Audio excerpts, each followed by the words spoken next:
Monsieur le ministre, permettez-moi de débuter ma question par ces quelques mots de circonstance. Congolais, Congolaises, combattants de l'indépendance, nous avons connu les ironies, les insultes, Madame Lallieu, les coups que nous devons subir matin, midi et soir parce que nous étions des nègres. Nous avons connu que la loi n'était jamais la même selon qu'il s'agissait d'un blanc ou d'un noir. Qui oubliera les fusillades où périrent tant de nos frères, ou les cachots où furent brutalement jetés ceux qui ne voulaient pas se soumettre à un régime d'injustice, d'oppression et d'exploitation. Ce discours, Monsieur le ministre, vous l'avez reconnu, c'est le discours de M. Lumumba en 1960 lors de l'indépendance du Congo. Et pour avoir osé dire cette vérité, il sera assassiné et tout laisse à croire que notre pays a sa part de responsabilité. Il avait pourtant raison, M. Lumumba.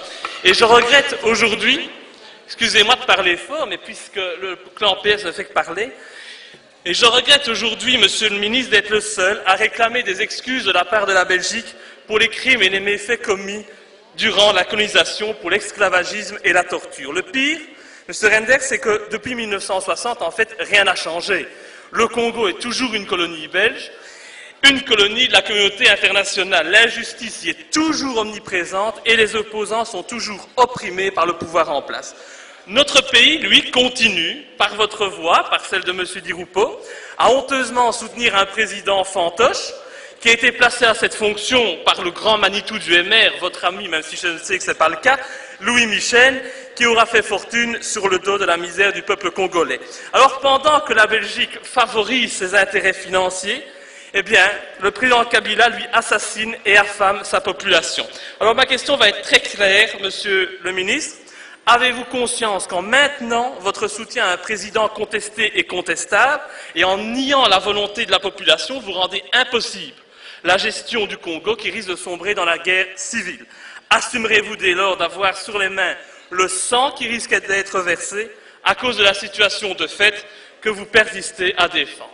Je vous remercie. Merci beaucoup, Monsieur le vice-premier ministre.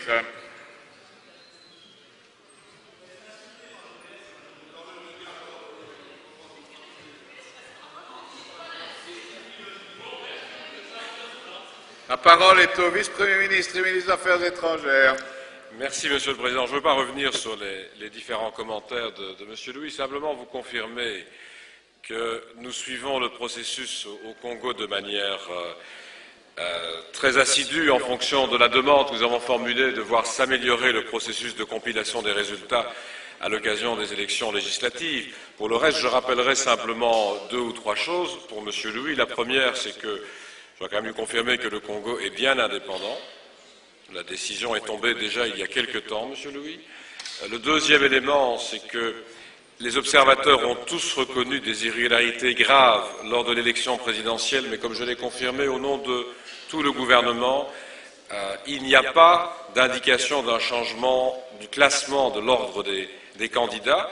Et trois, c'est la raison pour laquelle le Premier ministre a tenu, comme je l'avais fait déjà, à féliciter l'ensemble des forces congolaises, je le rappelle, pour leur participation au processus électoral et a tenu également à signaler au président Kabila que nous souhaitions poursuivre nos travaux en faveur de la population congolaise. Pour le reste, il n'y a aucun soutien en particulier à un régime ou à un autre. Il y a toujours la même volonté de tenter de faire progresser le processus démocratique au Congo comme ailleurs et de tenter surtout d'aider une population qui en a bien besoin dans un très grand nombre de domaines. Mais je le répète, Monsieur le Président, je ne vais pas revenir sur les autres remarques de M. Louis, qui, à mon avis, je parle de vos remarques, n'ont pas beaucoup de place dans une assemblée comme la nôtre. Merci beaucoup, Monsieur Louis. C'est évidemment beaucoup plus facile, M. Renders, de ne pas en parler et de se voiler la face. Maintenant, je vous confirme que le Congo n'est pas indépendant, puisque ce pays, et surtout le peuple congolais, n'a pas le droit d'élire son président, et qu'avant d'être le président des Congolais, c'est le président de la communauté internationale, pour permettre à cette même communauté internationale et à la Belgique de se servir des richesses du Congo, alors que la population, elle, meurt de faim tous les jours quand elle n'est pas assassinée par Kabila que vous défendez. Merci beaucoup,